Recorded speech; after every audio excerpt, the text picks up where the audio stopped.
Hello students, video অঙ্ক dot কমে তোমাদের স্বাগত জানাই। আমরা যে কোশ্চেনটা সলভ করব তাতে দেখো বলা আছে কি শর্তে a plus two x square plus three x plus five equals to zero সমীকরণটা দ্বিঘাত সমীকরণ সূচিত হবে।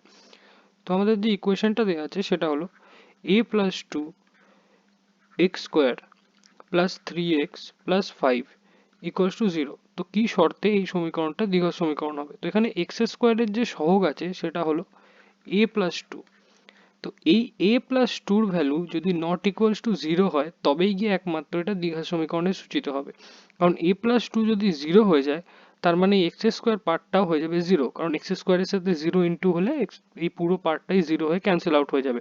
তখন আমাদের শুধু পড়ে থাকবে থ্রি এক্স প্লাস ফাইভ এই পার্টটা।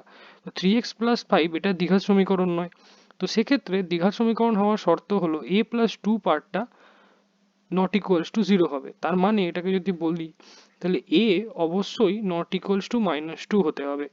তো এই ইকুয়েশনটার দ্বিঘাত সমীকরণ হওয়ার শর্ত হলো, এটাও লেখা যেতে পারে যে এ প্লাস টু এই পার্টটা নট ইকুয়ালস টু জিরো হতে হবে, অথবা এটাও বলা যেতে পারে যে a not equals to minus two হতে হবে।